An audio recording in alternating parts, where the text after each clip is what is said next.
নাই, মন পানতলা করুণা দেবী। আজ আমার কৈলাসী করে মন পড়ে চঞ্চল, তাই তো দেবী বিলম্ব সহকারী। কেন স্বামী, তাহলে বুঝি কৈলাস পর্বতে আজ কিছু অশুভ ইঙ্গিত দেখছো? না দেবী, তাও নয়।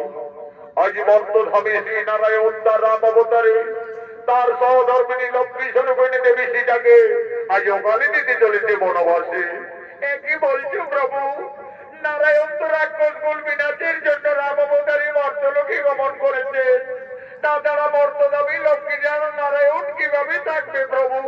তাই তো দেবী, সেই রামায়ণের অপূর্ব লীলা। চলো দেবী মোর সাথে মর্তধামে, আজ তুমি নয়ন ভরে করিবে দর্শন।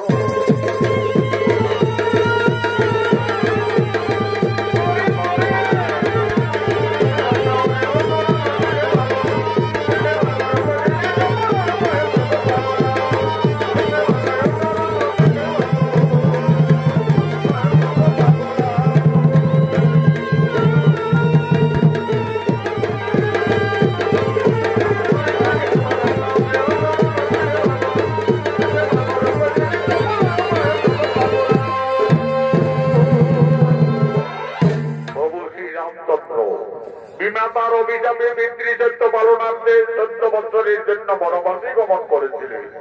সঙ্গে ছিলেন সহধর্মিণী সীতা এবং মনোজ লক্ষ্মণ।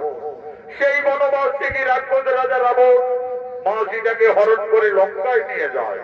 প্রভু শ্রী রামচন্দ্র সাগর বন্ধন করে রাক্ষসকুল বিনাশ করে তার সহধর্মিণী দেবী সীতাকে লঙ্কার থেকে সসম্মানে মুক্তি করে ফিরে আনে অযোধ্যায়। বর্তমানে অযোধ্যার মহারাজ শ্রী রামচন্দ্র এবং রানী মা সীতা আনন্দেই রয়েছেন প্রজাবাসী সকলে। আজ মা সীতার সঙ্গে তার 3 সহোদরী বোন ভরত, লক্ষ্মণ এবং শত্রুঘ্নের স্ত্রী, তারা সকলেই অযোধ্যা রাজপ্রাসাদের দিকে আগমন করছে।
উদ্দেশ্যে তার 3 আদরের বোন বলছেন, দিদি দিদি তোমাকে কিনা রাক্ষস রাজা রাবণ বনবাস থেকে হরণ করে লঙ্কায় নিয়ে গেছিলেন।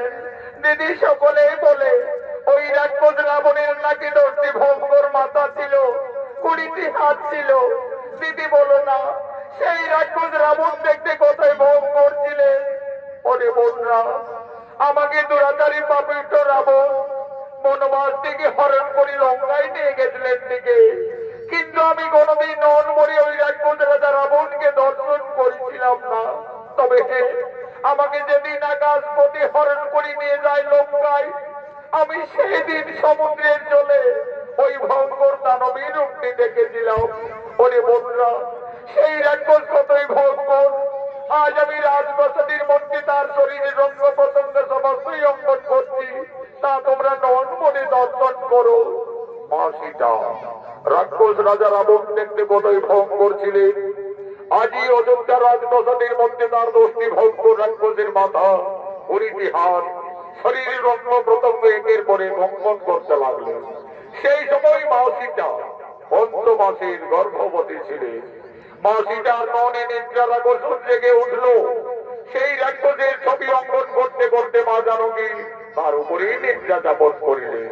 দিদি, মান্ডবী দিদি, ওই দেখো আমাদের সীতা দিদি রাক্ষস রাবণের ছবি অঙ্কন করতে করতে নিদ্রান্বিত হয়ে গেলেন।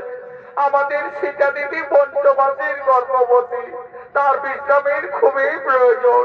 চলো দিদি, ততক্ষণে আমরা রাজপ্রাসাদের অন্তরালে যাই। চলো।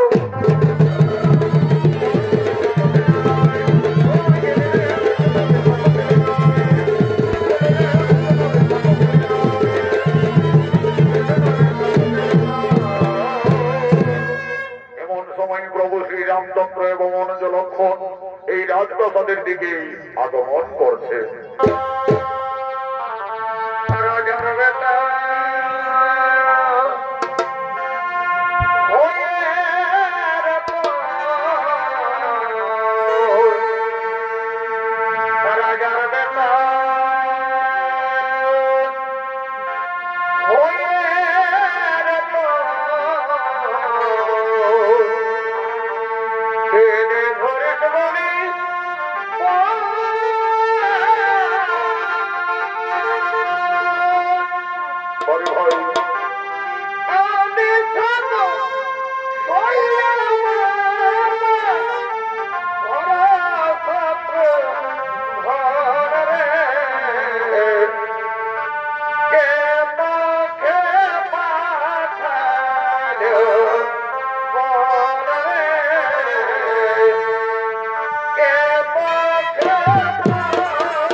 স্বর্গীয় আদালত মাহাতোর প্রধান শিষ্য ওস্তাদ যুধিষ্ঠির মাহাতো লক্ষণের ভূমিকায় মানিক কৈবর্ত।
রাজপ্রাসাদের মধ্যে প্রবেশ করতে দেখতে পাই তার সহধর্মিণী সীতা রাজপ্রাসাদের মধ্যে উত্থান্ত অবস্থায় পড়ে রয়েছে।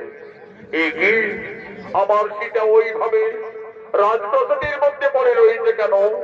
প্রভু শ্রী রামচন্দ্র এসে দেখলেন রাক্ষস রাজা রাবণের ছবি অঙ্কন করে তার উপরে তার স্ত্রী নিদ্রা যাপন করে রয়েছে। কি সীতা ওইভাবে লঙ্কেশ্বর রাবণের ছবি অঙ্কন করে রাজপ্রাসাদের মধ্যে অবগাহন করে রয়েছে কেন? না না না না না না না, তা হতে পারে না, তা হতে পারে না। সীতা কেন রাক্ষস রাবণের উপরে বিরাজমান? তাহলে কি আমার সীতা সত্যি এই লঙ্কায় গিয়ে রাক্ষস রাবণের প্রেমে পড়েছিল? হয়তো সীতা রাবণ রাজাকে কোনো ভুলতে পারেনি যে তার ছবি অঙ্কন করে সীতা এখনো তার উপরে বিরাজমান।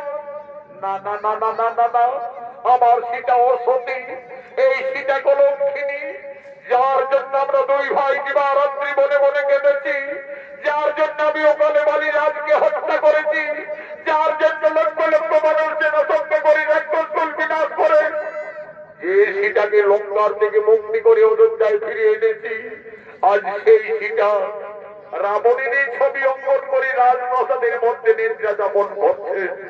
না না না না না না না, আমার সীতা কলঙ্কিনী, এই সীতা বিচারিণী।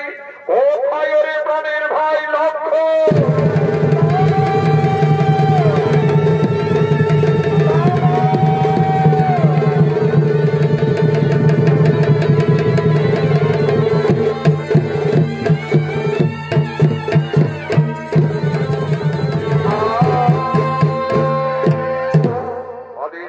দাদা। ওরে ভাই লক্ষ্মণ, ওরে আমার প্রাণের ভাই লক্ষ্মণ, ওই দেখুরে ভাই আমাদের রানী সীতা রাক্ষস রাবণের ছবি অঙ্কন করে রাজপ্রাসাদের মধ্যে নিদ্রা যাপন করে রয়েছে। ওরে ভাই লক্ষ্মণ, এই কলঙ্কিনী হয়তো লঙ্কায় গিয়ে রাক্ষস রাবণের প্রেমে পড়েছিল, হয়তো সীতা রাবণ রাজাকে কোনো ভুলতে পারেনি যে তার ছবি অঙ্কন করে সীতা এখনো তার উপরে বিরাজমান। ওরে ভাই লক্ষ্মণ, এই কলঙ্কিনী যদি আমাদের অযোধ্যা নগরে থাকে, তাহলে আমাদের রঘুকুলের বদনাম হয়ে যাবে রে ভাই, আমাদের সূর্য বংশের বদনাম হয়ে যাবে। ওরে প্রাণের ভাই লক্ষ্মণ, এই কলঙ্কিনীর আর আমি মুখ দর্শন করতে চাই না। যাও তুমি এই বিচারটিকে নিয়ে এসো নির্বাসনে।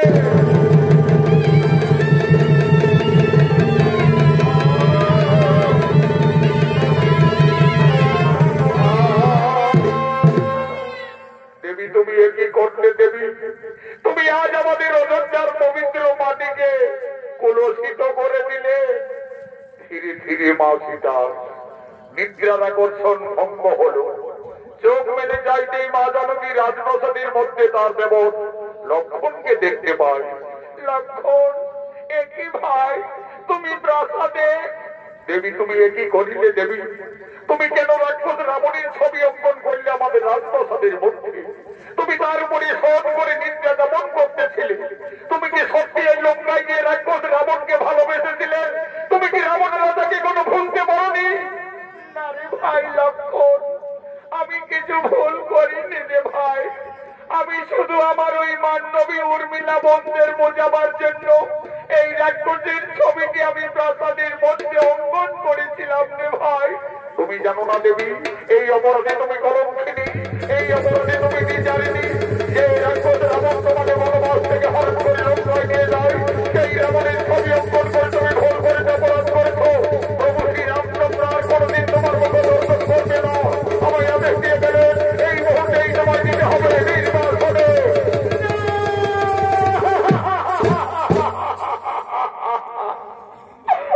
হে প্রভু, হে প্রভু রঘুনাথ, আজ তুমি আমাকে বিনা অপরাধী কলঙ্কিনী সাজালে।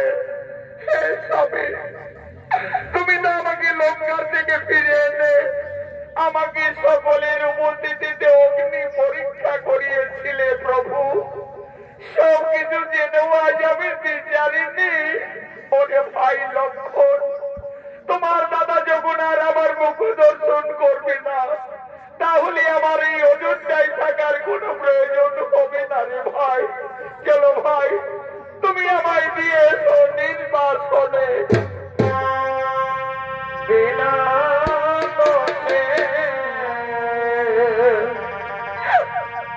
বনবাসী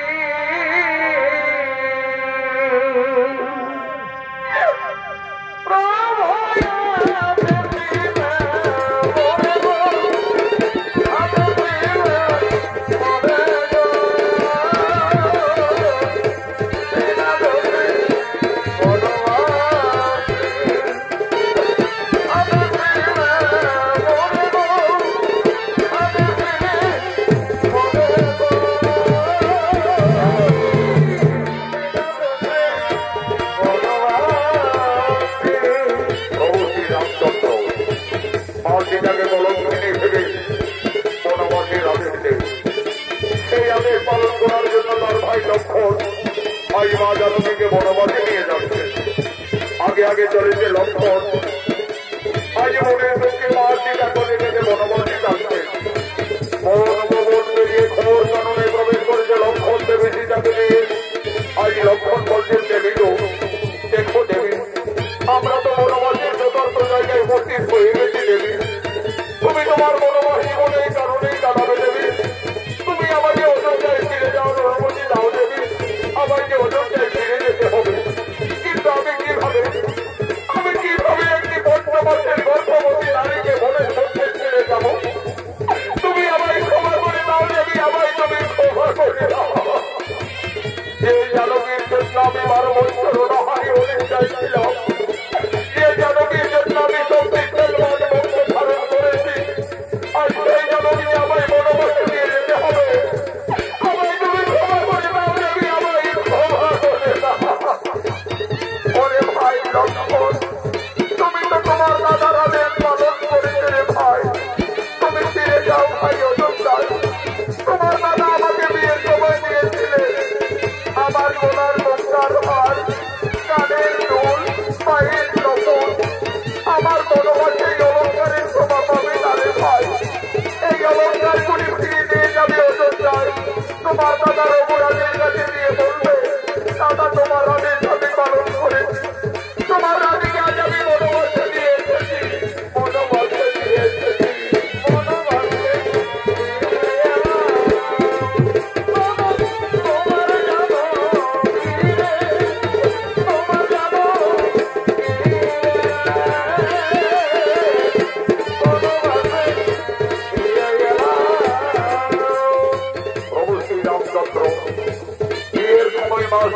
যে অলঙ্কার দিয়েছিলেন, আজ মনের দুঃখে মা জানকী বনবাসে গেছে গেছে।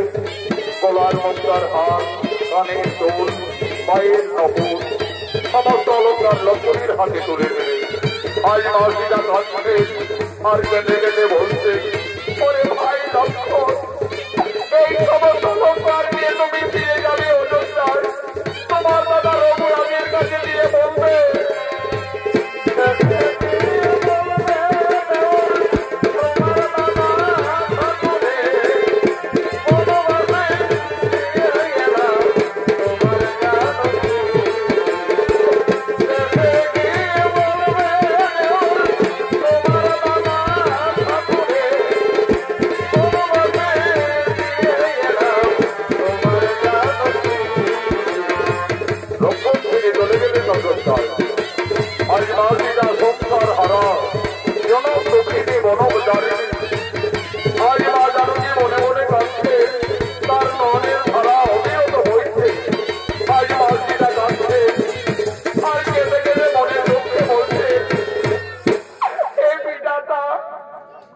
এখন আমি কোথায় যাব?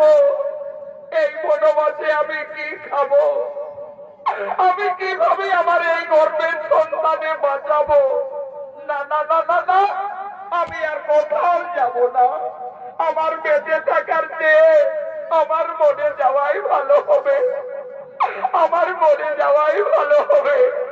হে প্রভু রঘুনাথ, তুমি শুধু যুগে যুগে আমাকে কাঁদিয়েই চলেছ প্রভু।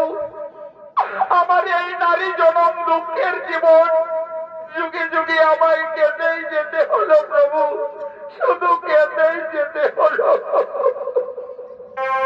চারি যুগে আমি বড়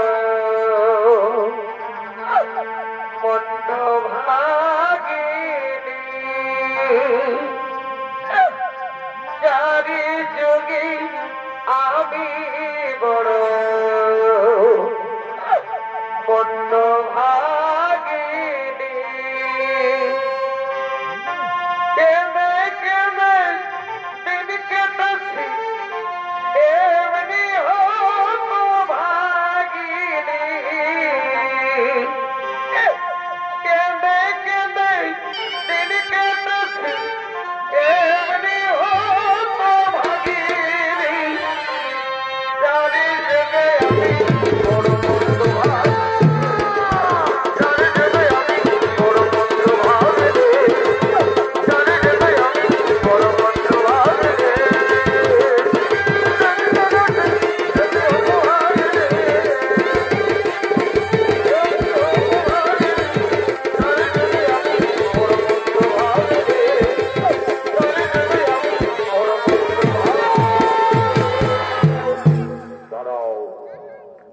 তুমি ঘোর নির্জন কাননে কাঁদতে কাঁদতে মনের দুঃখে প্রাণ বিসর্জন দিতে যাচ্ছ। তুমি জানো না নারী, মানব জীবনে আত্মহত্যা মহাপাপ। বাবা, আমার বেঁচে থেকে কিছু লাভ হবে না যোগী বাবা। আমার স্বামী আমাকে বিনা অপরাধে কলঙ্কিনী ভেবে আমাকে বনবাসে দিয়েছে বাবা। আমি সংসার হারা জনক নন্দিনী সীতা। মা সীতা, তুমি বনবাসে এসেছ মা? আমি যোগী বাল্মীকি, আমি জানতাম না জানো কি? একদিন না একদিন তোমাকে বনবাসে আসতেই হবে। মা সীতা, তুমি কেঁদো না মা, তুমি কেঁদো না। বিধির বিধান কেউ লঙ্ঘন করতে পারে না মা, বিধির বিধান কেউ লঙ্ঘন করতে পারে না। মা সীতা, তোমার বনবাস জীবন কাটাবার জন্য আমি এই তপবনে পূর্বেই একটি সুন্দর পাতার কুটির নির্মাণ করে রেখেছি। চলো মা জানকী, তুমি না কেঁদে না ভেবে তোমার বনবাস জীবন ওই পাতার কুটিরে কাটাবে। চলো আমার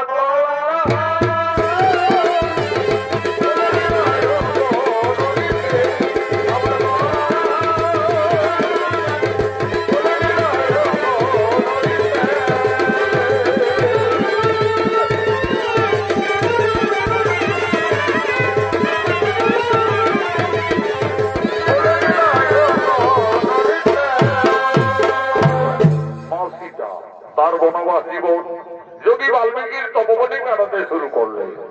মা সীতার গর্ভের যখন 10 মাস 10 দিন পূর্ণ হয়ে যায়, সুন্দর একটি পুত্র সন্তানের জন্ম দিলেন। আদর করে যোগী বাল্মীকি সেই ছেলের নাম রাখলেন লব। লব দিনের পর দিন মুনির আশ্রমে বড় হয়। আজ যোগী বাল্মীকি যোগ সাধনার জন্য তপবনের দিকে আগমন করছে।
আজ তপবনে যোগী যোগ সাধনায় রত হলে ওম নমো শ্রী ব্রহ্মদেবায় নমো নমঃ।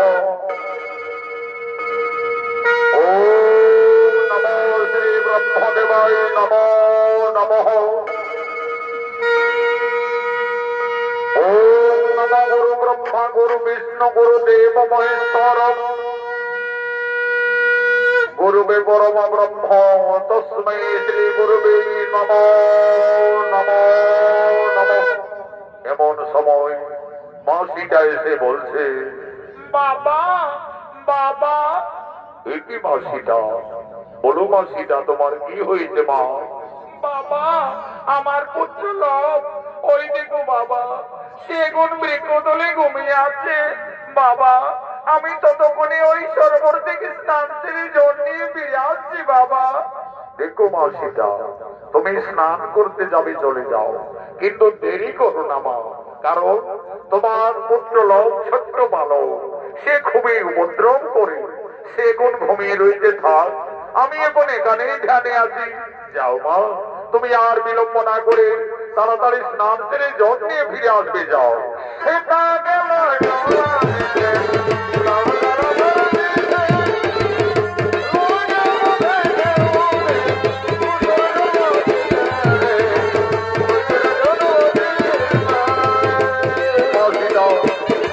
স্নান করতে চলে গেলে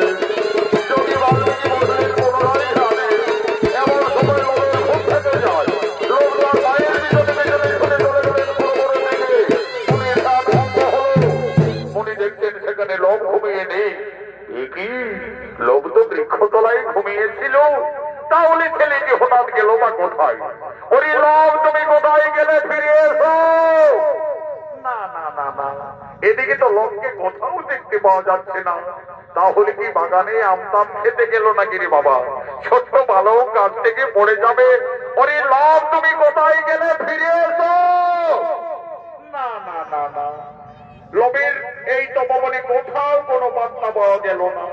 তাহলে কি কোনো হিংস্র জন্তু ছেলেটাকে খেয়েই ফেললো নাকি রে বাবা? তাহলে তো সর্বনাশ হয়ে যাবে। সীতা সংসার হারা জনম দুঃখিনী বনচারিণী, তার একমাত্র সম্বল তার পুত্র লোভ। লোককে বৃক্ষতলায় ঘুমিয়ে রেখে মা সীতা সরোবরে স্নান করতে গেছে। ফিরে এসে তার পুত্রকে না দেখতে পেয়ে নিশ্চয়ই মা জানকী কেঁদে কেঁদে পুত্র শোকে প্রাণ ত্যাগ করবে। না না না না না, আমি যোগী বাল্মীকি, আমি মা সীতার আর দুঃখ দেখতে পারবো না। যোগী বাল্মীকি লোভকে না দেখতে পেয়ে লোভের সম আরেকটি সন্তান মনে সৃষ্টি করছেন এই তপবনে। সেটা গেল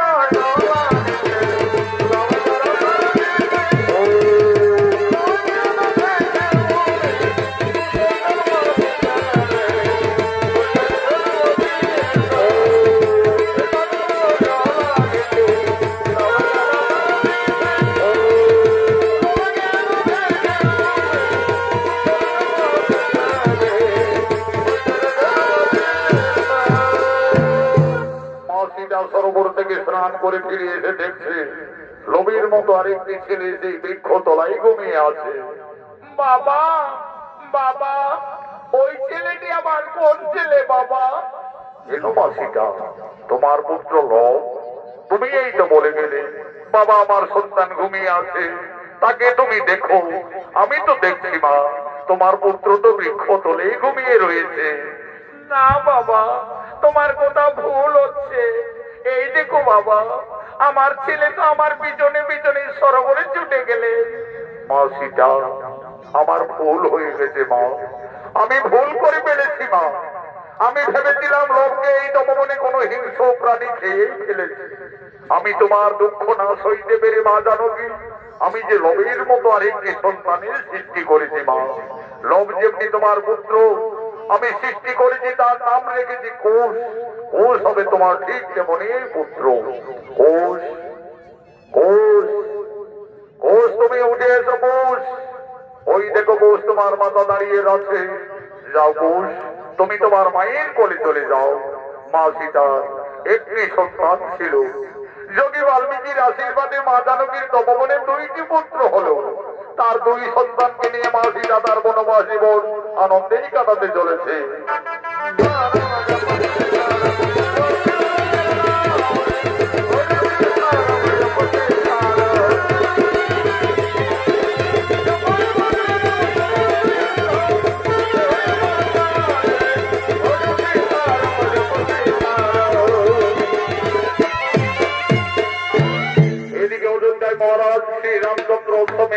আয়োজন করেছে। যোগ্য সবাই কুলগুরু বৈশিষ্ট্য রাজা রামচন্দ্র ভরত লক্ষ্মণ শত্রুঘ্ন সকলেই আগমন করছে।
আপনি আর বিলম্ব না করে রীতি নিয়ম অনুযায়ী যজ্ঞ সভায় যজ্ঞ আরম্ভ করুন। রাজা রামচন্দ্রের আদেশে কুলগুরু বৈশিষ্ট্য সঙ্গে সঙ্গে অশ্বমেধ যজ্ঞ শুরু করলেন। ওম নমো অগ্নিদেবায় নমো নমঃ, ওম নমো ব্রহ্মদেবায় নমো নমঃ। যজ্ঞ সভায় অশ্বমেধ যজ্ঞের ঘোড়া আগমন করছে।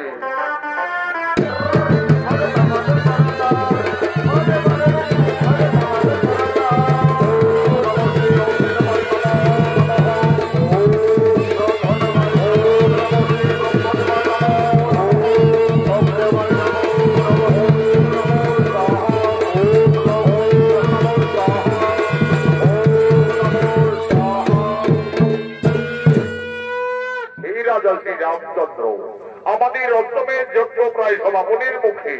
আপনি আর বিলম্ব না করে অশ্বমেধ যজ্ঞের ঘোড়ার কপালে সুন্দর ভাবে সন্ধান করে লিপিবদ্ধ করুন। এই ঘোড়া রাজা শ্রী রামচন্দ্রের অশ্বমেধ যজ্ঞের ঘোড়া। এই ঘোড়া যতদূর যাবে ততদূর অযোধ্যার সীমানা বলে পরিচিত থাকবে। আর যদি কেউ বাহুবলে এই ঘোড়াকে বন্দী করে তাহলে রাজা শ্রী রামচন্দ্রের সঙ্গে যুদ্ধ করতে হবে। কুলগুরু বৈশিষ্ট্যের আদেশে রাজা রামচন্দ্র অশ্বমেধ যজ্ঞের ঘোড়ার কপালে সন্ধান করে লিপিবদ্ধ করিলেন। ঘোড়া যজ্ঞস্থল থেকে যাচ্ছে, ঘোড়ার পিছনে পিছনে অযোধ্যার সমস্ত সেনারা যেতে লাগলেন।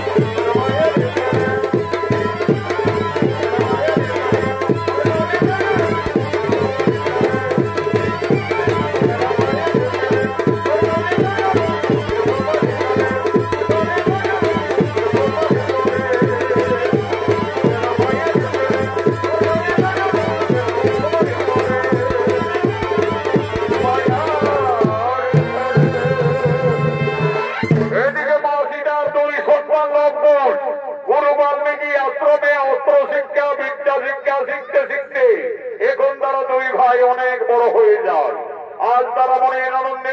তপবনে খেলা করার জন্য আগমন করছে।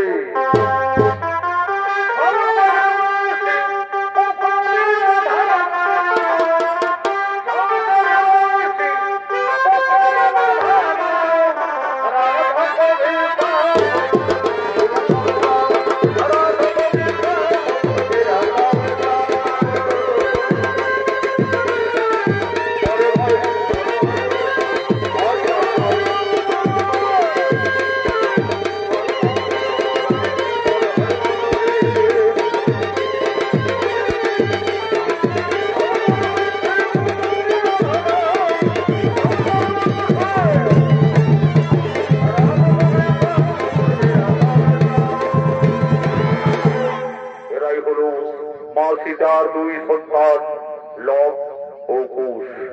লব কুশ দুই ভাই গুরু বাল্মীকি আশ্রমে অস্ত্র শিক্ষা বিদ্যা শিক্ষা শিখতে শিখতে এখন তারা দুই ভাই অনেক বড় হয়ে যায়।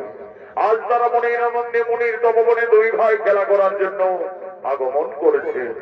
এই লব কুশের ভূমিকায় অংশ নিয়ে আপনাদের মহান মন্ত্রী নৃত্য পরিবেশন করে দেখাবেন পুরুলিয়া জেলার জঙ্গলমহল মেডেল প্রাপ্ত বিহার বেঙ্গল ঝাড়খণ্ড সৃষ্টিকারী তরুণ নৃত্যশিল্পী আকাশ চন্দ্র মাহাতো, মঙ্গল চন্দ্র মাহাতো।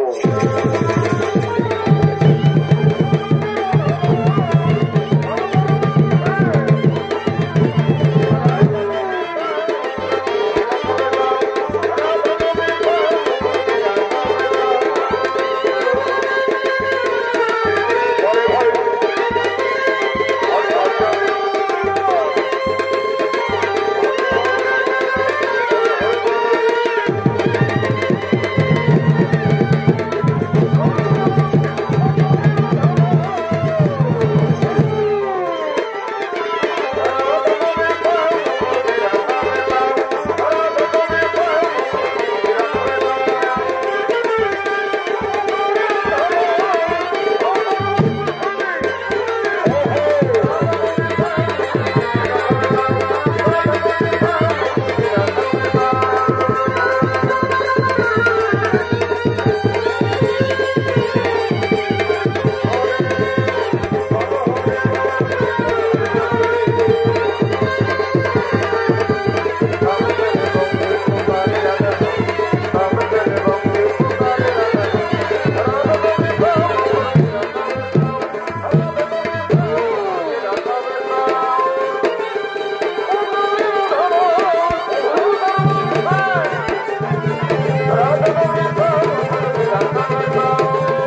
রাক্ষসী সৃষ্টি করে আক্রমণ করছেন এই তপবনে।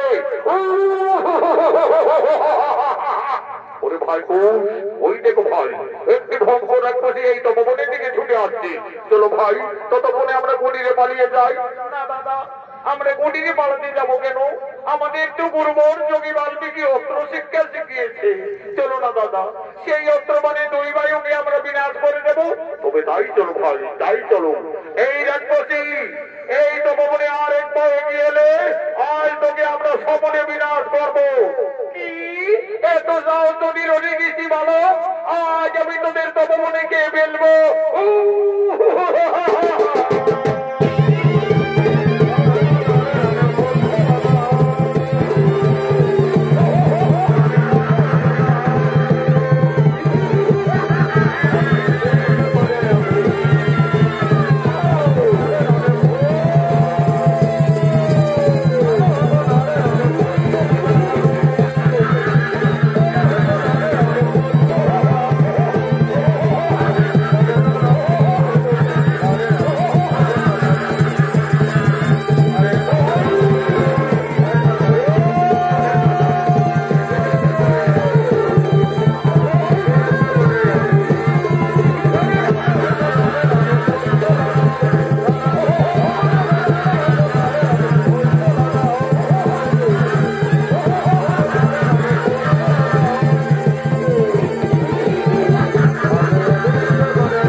আমি তোমাদের দুই ভাইকে অস্ত্র শিক্ষা পরীক্ষার্থে আমি এই মনে মনে ছলনা করে এই মায়াবী রাক্ষসী সৃষ্টি করে তোমাদের আক্রমণ করেছিলাম। আমার শিক্ষা অস্ত্র মানে তোমরা তরুণ বয়সে যথার্থ এই মায়াবীকে বিনাশ করেছ, একে তোমরা সংহার করিনি। লঙ্কুশ, তোমরা দুই ভাই রণশিক্ষায় উত্তীর্ণ হয়ে গেলে। তোমাদের আশ্রমে বিদ্যা শিক্ষা অস্ত্র শিক্ষা সকলেই সম্পন্ন। কালকে আমি তোমাদের দিদি যোগে দুই ভাইকে মূল মন্ত্র দান করব। কিন্তু দেখো লঙ্কুশ, গুরুবর বাল্মীকি আশ্রমে শিক্ষার পরে গুরুদেবের চরণতলে যৎকিঞ্চিৎ গুরু দক্ষিণা দিয়ে আশীর্বাদ চেয়ে নিতে হয়। মনে রাখবে, কালকে তোমাদের দুই তরুণের গুরু দক্ষিণার দিন। তাই হবে গুরুবর, কালকে আমরা আশ্রমে আসার সঙ্গে সঙ্গে আমাদের মাতা জননীর কাছ থেকে আমরা যথার্থই আমাদের গুরু দক্ষিণা নিয়ে আসবো। দেখো লঙ্কুশ, মনে থাকে যেন কালকে তোমাদের দুই ভাইয়ের গুরু দক্ষিণার দিন।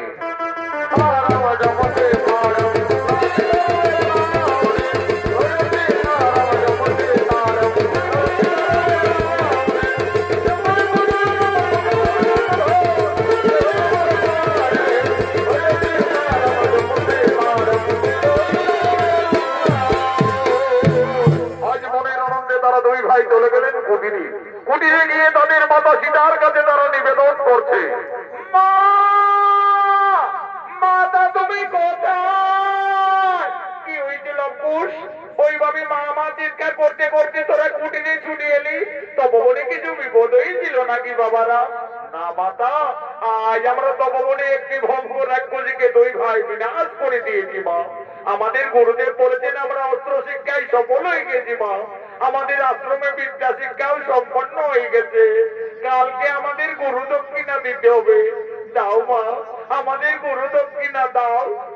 ওরে লঙ্কুশ, ওরে পুত্রগণ, তোমরা তো দুই ভাই বড় হয়েছ, তোমরা তো সকলেই বুঝতে পারছো আমরা যে বনবাসী বাবারা, আমাদের কুটিরে কিছু নেই লঙ্কুশ। আমি কি দিয়ে তোমাদের গুরু দক্ষিণার থেকে মুক্তি করব? মা তুমি কেন না মা, তোমার দিবারাত্রি কান্না আমরা যে আর কিছুতেই সইতে পারি না। জানো মা, আমাদের গুরুদেব বলেন চুরি করা অপরাধ, কিন্তু চেনা অপরাধ নয়।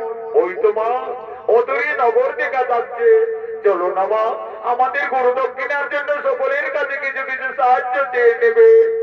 মা সীতা একদিন ছিলেন অযোধ্যায় মহারানী, আজ সে ভাগ্য ফেরে সংসার হারা জনম দুঃখিনী বনবাসিনী। তার দুই সন্তানের গুরু দক্ষিণা দেওয়ার মতো মা সীতার কুটিরে কিছুই নেই। আজ মনের দুঃখে মা জানকী এই নগরের দ্বারে দ্বারে সকলের কাছে করজোড়ে নিবেদন করছেন, হে ভক্তগণ, আজ আমি খুবই সংকটে পড়েছি। আমার দুই সন্তানের গুরু দক্ষিণা দেওয়ার মতো আমার কাছে কিছুই নেই। আজ আমি সকলের কাছে করজোড়ে নিবেদন করছি, আপনারা সকলে কিছু কিছু সাহায্য করে আমার দুই অমর সন্তানের গুরু দক্ষিণার থেকে আপনারা মুক্তি করে দিন, মুক্তি করে দিন।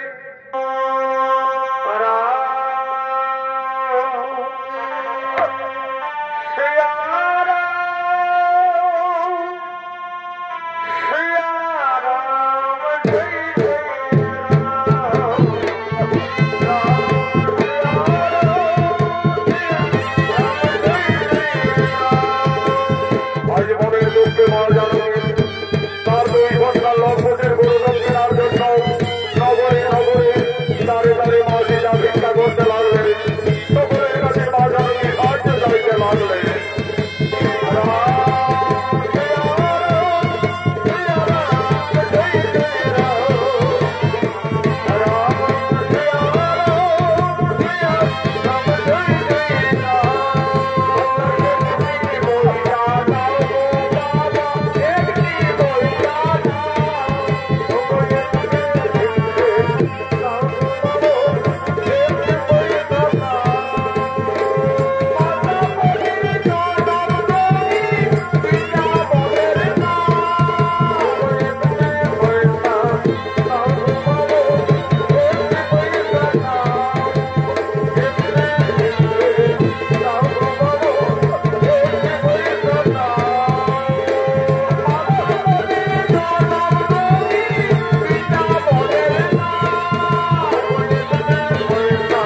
আজ মনের দুঃখে মা জানবী তার দুই সন্তান লঙ্কুশের গুরু দক্ষিণার জন্য এই মণিনগরের নারী নারী সকলের কাছে সাহায্য চাইবে। সকলের মনে দয়া হলো, সকলের মনে করুণা হলো। মা সীতার দুই পুত্র লঙ্কুশের গুরু দক্ষিণার জন্য যে যেমন পারবে সকলেই কিছু কিছু আর্থিক সাহায্য করবে। মা জানবীর বনবাস জীবনে যথেষ্ট অর্থমুদ্রা হলো। আজ মা সীতা বলছে, অরে লঙ্কুশ, এই তো বাবারা আমাদের সকলেই করুণা করেছে, দয়া করেছে। এই মন্ত্রে আশ্রমে গিয়ে গুরুদেবের চরণ তলে প্রণামজনিত আশীর্বাদ দিয়ে দেবে মন্ত্রগণ। মা সীতা মণিনগরে নগরে ভিক্ষা করে যে অর্থ পেয়েছিলেন আজ সমানভাবে তার দুই সন্তান লঙ্কুশের হাতে মা জানকী তুলে দিলেন। আজ মা সীতা বলছে, অরে লঙ্কুশ, আর বিলম্ব করে না বাবারা। মা তুমি কেতো না মা, তুমি মন্দিরে যাও মা, আমরা বড় দক্ষিণা দিয়ে অচিরে ফিরে আসবো মা, অচিরে ফিরে আসবো।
আজ আমি আনন্দিত, আমি গর্বিত, আমি তোমাদের পূর্ণ আশীর্বাদ করবো।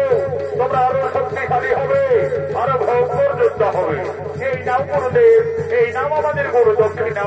হরিলঙ্কুশ, আমাকে যে বিশেষ কাজের জন্য কয়েকদিনের মতো এই তপবন ছেড়ে আমাকে গঙ্গাসাগরে কপিলমণির আশ্রমে যেতে হবে।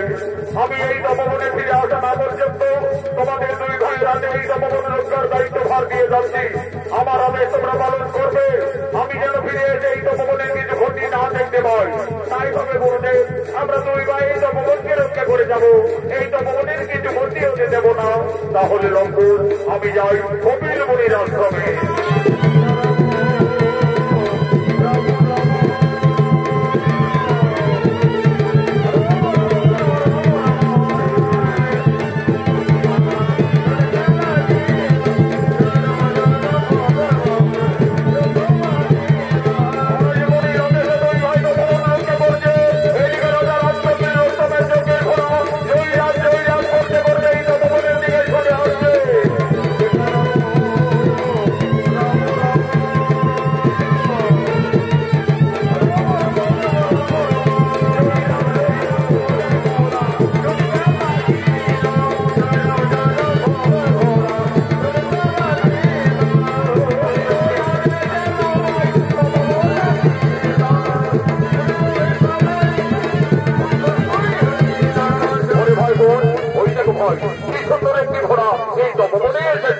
দাদা কষ্ট করে ঘোড়া দাদা, আমার ঘোড়ার পিঠে যাবার কোনো ইচ্ছে আছে, আগে আমি একটু ঘোড়ার পিঠে যাবো।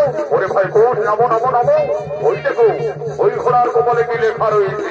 কি লেখা আছে দাদা? ওই দেখো ভাই, এই ঘোড়ার কপালে স্বর্ণাক্ষরে লেখা আছে, এই ঘোড়া অযোধ্যার মহারাজ শ্রী রামচন্দ্রের রত্নের যজ্ঞের ঘোড়া। এই ঘোড়া যতদূর যাবে ততদূর অযোধ্যার সীমানা বলে পরিচিত থাকবে। আর যদি কেউ বাহুবলী ঘোড়াকে বন্দী করে তাহলে রাজা শ্রী রামচন্দ্রের সঙ্গে যুদ্ধ করতে হবে। দাদা এই ঘোড়া তো আমাদের গুরু বাল্মীকির তপবনে এসেছে, আমাদের তো গুরুদেব তপবন রক্ষার দায়িত্ব ভার দিয়ে কপিলমণির আশ্রমে গেছে। চলো দাদা, আমরা গুরুদেবের আদেশে বন্দী করবো, প্রয়োজনে আমরা যুদ্ধই করবো। তবে তাই চলো ভাই। বলি অস্ত্র, তুমি আমাদের বন্ধু, তুমি আমাদের সঙ্গে খেলা করবে। চলো ভাই কোন আমাদের বন্ধু ঘোড়ার পিঠে ধরে আমরা এই তপবনে খেলা করি।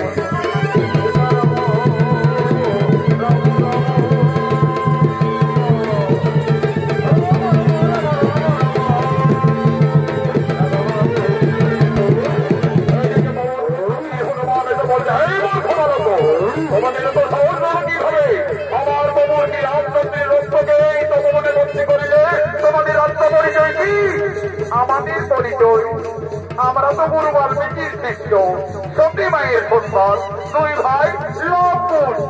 সতী মায়ের সন্তান অন্তর্জামী পবন পুত্র বীর হনুমান সকলেই বুঝতে পারলেন, তাহলে এরাই হলো আমার মাতা সীতার সন্তান। আমি কিভাবে আমার প্রভুর সন্তানদের সঙ্গে যুদ্ধ করব?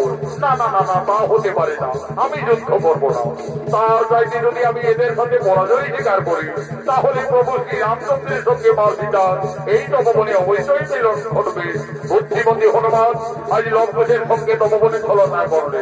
এই বালক, এই ঘোড়াকে না ছাড়লে এই ঘোড়ার আঘাতে তোমাদের শেষ করে দেবো। হনুমান, তুমি আমাদের ভয় দেখাবে? চলে এসো, দেখি কার বাহুতে কত শক্তি আছে।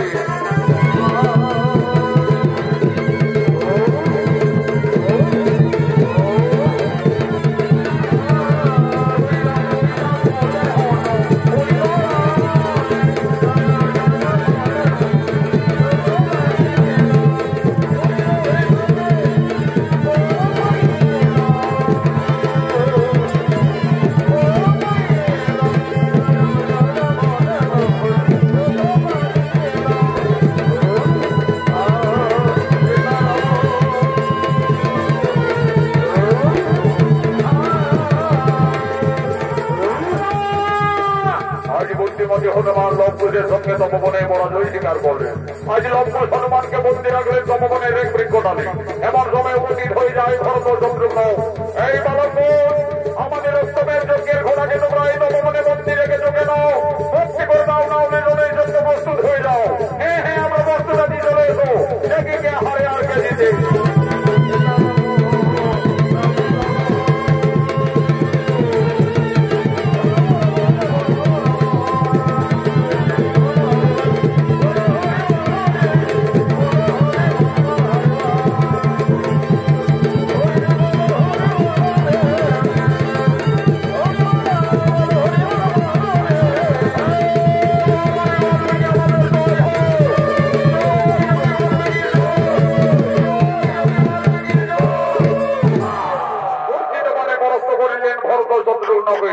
এমন সময় উপস্থিত হয়ে যায় অযোধ্যার মহারাজ শ্রী রামচন্দ্র এবং অনুজ লক্ষণ।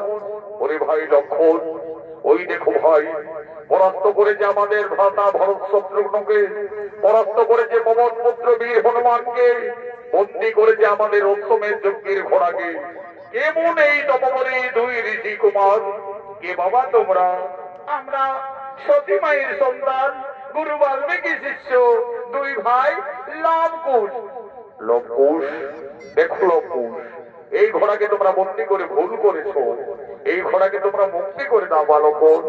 তাহলে তুমি এই অযোধ্যার মহারাজ শ্রী রামচন্দ্র? হে বালক, তোমাদের অনুমান সত্য, আমি অযোধ্যাপতি ত্রিলোক জয়ী রাজা শ্রী রামচন্দ্র। রাজা, ওই ঘোড়ার কপালে লেখা আছে এই ঘোড়া যত দূর যাবে তত দূর অযোধ্যার সীমানা বলে পরিচিত থাকবে। হে বালক, তোমরা তো ঠিকই বলেছো, এই ঘোড়া আমার অষ্টমের যজ্ঞের ঘোড়া। এই ঘোড়া যত দূরেই যাক না কেন ততদূর আমাদের অযোধ্যার সীমানা বলেই পরিচিত থাকবে। রাজা, তাহলে তো বিনা যুদ্ধে এই ঘোড়াকে আমরা তপবন থেকে ছাড়বো না। আমাদের গুরুদেব যোগী বাল্মীকি আমাদের তপবন রক্ষার দায়িত্বভার দিয়ে বিশেষ কাজের জন্য কপিল মুনির আশ্রমে গমন করেছেন, তাই তো গুরুদেবের আদেশে আমরা বন্দী রেখেছি। তাহলে তোমরা রণের জন্য প্রস্তুত হয়ে যাও বালক। আমার সঙ্গে যে তোমাদের রণ করতে হবে, আর আমি ত্রিলোক জয়ী, আমার সঙ্গে তোমরা কোনোভাবেই রণে উত্তীর্ণ হতে পারবে না। আমার রণে তোমাদের মৃত্যু হয়ে যাবে। তোমাদের মৃত্যুর সংবাদ পেয়ে তোমাদের পিতা মাতা কতই না দুঃখ পাবে। দেখো বালক, তোমরা কোন ঋষি কুমার? কে তোমাদের পিতা, কে বা তোমাদের মাতা? আমরা তো আমাদের পিতার নাম জানি না, এইটুকু জানি সতী মায়ের সন্তান, দুই ভাই লবকুশ। লবকুশ, তোমরা তোমাদের পিতার নাম জানো না? আমি কিভাবে এই অবধ বালকদের সঙ্গে রণ করব? দেখো লবকুশ, তোমরা অবধ বালক, আমার পুত্র সম। যদি একবার আমার পিতা সম্বোধন করো, আমি পুত্র ভেবে তোমাদের ক্ষমা করে দেব। এই রাজা, তোমাকে আমরা বাবা বলতে যাব কেন? তুমি আমাদের বাবা বলো। শান্ত হও বালক, আমি যদি তোমাদের বাবা বলি তাহলে বিনা যুদ্ধে এই অশ্বকে মুক্তি করে দেবে তো? তা নয় পরে দেখা যাবে, আগে বলে দেখো তো। আচ্ছা বালক, আমি না হয় তোমাদের বাবাই বললাম। এই রাজা, তুমি কাকে বাবা বললে? আমাকে বাবা বললে না আমার দাদা লবকে বাবা বললে? কেন বালক, আমি তোমাদের দুই ভাইকেই বাবা বললাম। তাহলে বলো দেখি রাজা, তোমার মায়ের কোটা স্বামী? তোমরা সাবধান হও, তোমরা রাজা শ্রীরামচন্দ্রের রণে উপস্থিত রয়েছ। হ্যাঁ হ্যাঁ, আমরা সতী মায়ের সন্তান, রণকে ভয় পাই না রাজা। চলে এসো সম্মুখ সমরে, বিনা যুদ্ধে না চালিব উত্তমের যজ্ঞের ঘোড়া।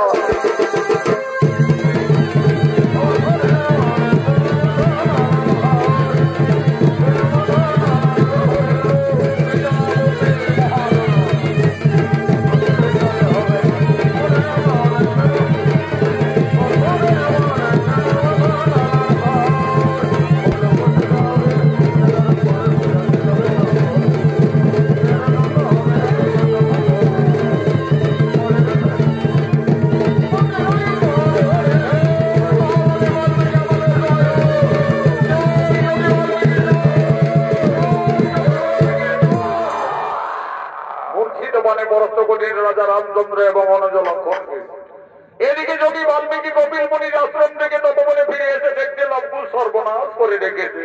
ওরে শিষ্যগণ, ওরে লম্বু কোথায় তোরা? আমার অবর্তমানে এইভাবে তপবনে অত্যাচার। গুরুদেব, আমরা তো তোমার আদেশ পালন করে চলেছি গুরুদেব। এই তপবন রক্ষা করতে গিয়ে এই সমস্ত যোদ্ধাদের রণে পরাস্ত করে রেখেছি। ঋষি দাদু, আমরা একটি জান্ত হনুমানকে পরাস্ত করে এই বনের লতায় পাতায় বৃক্ষ ডালে বন্দি করে রেখেছি। তোরা আবার হনুমান নাকি? কোথায় আবার হনুমান বন্দি রেখেছো? ওই দেখো ঋষি দাদু, ওই তপবনের বৃক্ষ ডালে। এই যে আবার পবন পুত্র বীর হনুমান যিনি বাবা, এই হনুমানের সঙ্গে তোমরা ঝগড়া করেছো। ওরে লম্বু, সেই রাজাদের না জেনে না শুনে কেন তাদের উপরে আঘাত করিলি? জানি গুরুদেব, ওই রাজা বলছে আমি অযোধ্যার মহারাজ শ্রী রামচন্দ্র, আমার অষ্টমের যজ্ঞের ঘোড়াকে তোমরা বিনা যুদ্ধে ছেড়ে দাও। আমরা ছাড়িনি গুরুদেব, আমরা তোমার আদেশ পালন করে চলেছি। ওরে লম্বু, আমার আদেশ পালন করতে গিয়ে তোরা তো নিজেরাই নিজেদের এই সর্বনাশ করে নিয়েছিস। যা যা, আর বিলম্ব না করে তোদের মাতা সীতাকে তোরা তাড়াতাড়ি তপবনে ডেকে নিয়ে আয়। তোদের মাতাই বলবে ওই রাজার সঙ্গে তোমাদের পরিচয় কি। মা, তুমি তাড়াতাড়ি তপবনে এসো মা। ওরে লম্বুস, তপবনে কি হয়েছে বাবারা? মা, আজ আমরা যুদ্ধে জয়ী হয়ে গেছি মা। একটি জান্ত হনুমানকে পরাস্ত করে বন্দি করে রেখেছি মাতা। ওই লম্বুস, কোথায় তোমরা হনুমান বন্দি রেখেছো বাবারা? ওই দেখো মাতা, ওই তপবনের বৃক্ষ ডালে। ওরে লম্বুস, এই যে পবন পুত্র বীর হনুমান, এই হনুমানকে তোমরা কেন বন্দি রেখেছো বাবারা? দে লম্বুস, ওই হনুমানকে তোরা মুক্তি করে দে। এই হনুমান একদিন আমার মান রেখেছে, ওই হনুমান আমার জন্য লঙ্কায় কতই না দুঃখ পেয়েছে। দে বাবারা, তোরা হনুমানকে ছেড়ে দে। মা সীতা, ওদিকে তো বৃক্ষ ডালে তুমি হনুমানকেই দেখেছো, আর এই দিকে তাকিয়ে দেখো মা, তোমার সন্তানরা, তোমার স্বামী, তোমার দেবরদের সকলকেই রণে জর্জরিত করে রেখেছে। ওরে লবকুশ, এ তোরা কি করিলি বাবারা? তোরা কাদের সঙ্গে রণ করেছ, যুদ্ধ করেছ? তোরা তো সকলই সর্বনাশ করে দিলে লবকুশ। আমার হাতের শাখা সীতার সিঁদুর আজ তো পবনে সকল মুছে দিলে বাবারা। বাবা, আমি আমার মনোময় জীবনে তোমার কাছে কোনোদিনই কিছু চাইনি বাবা। আজ আমার দুই অবধ সন্তানে ক্ষমা করে আমার স্বামী এবং দেবরগণকে পুনরায় জীবিত করে দাও বাবা, পুনরায়। মা সীতা, তুমি কেঁদো না মা, তারা কেউ মারা যায়নি মা। তারা লঙ্ঘোষের রণে পরাজিত হয়ে জ্ঞান হারায় পড়ে আছে। আমি এক্ষণে গোমণ্ডল জল হইতে সকলে গান পুনরায় ফিরিয়ে দেব। ওম নমঃ সাহা ওঠ রাজা শ্রী রামচন্দ্র, ওম নমঃ সাহা ওঠ বীর অনন্ত লক্ষণ, ওম নমঃ সাহা ওঠ বীর ভরত কুমার, ওম নমঃ সাহা ওঠ শত্রুঘ্ন। হে রাজা শ্রী রামচন্দ্র, তুমি আমার অবর্তমানে আমার এই তপবনে এসে আমার এই দুই তরুণ শিষ্যর সঙ্গে এইভাবে রণ করতে পারো না, এইভাবে যুদ্ধ মারাই না। মনে করি রাজা, একদিন তুমি তোমার রানীকে কলঙ্কিত ভাবে পঞ্চমাসের গর্ভবতী অবস্থায় ক্রোধবশত বনবাসে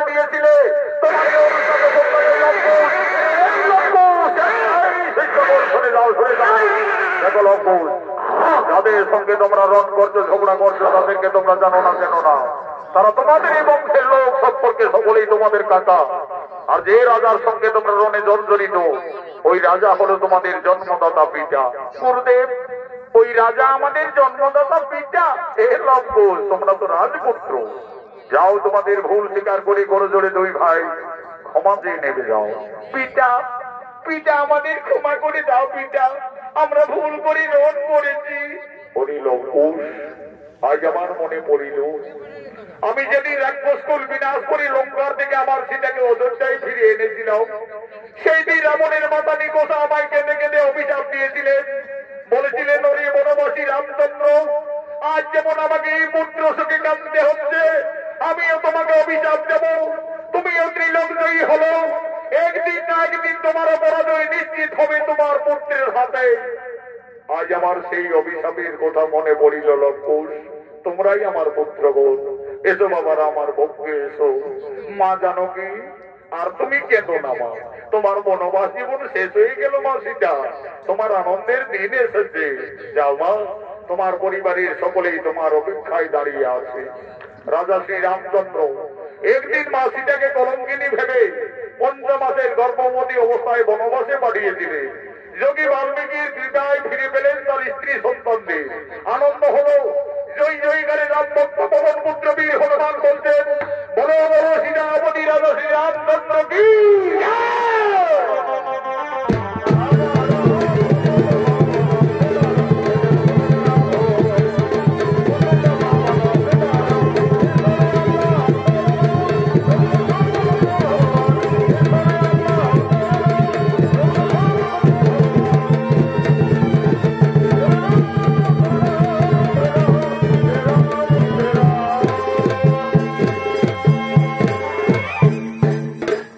নমস্কার, নমস্কার মাননীয় দর্শক।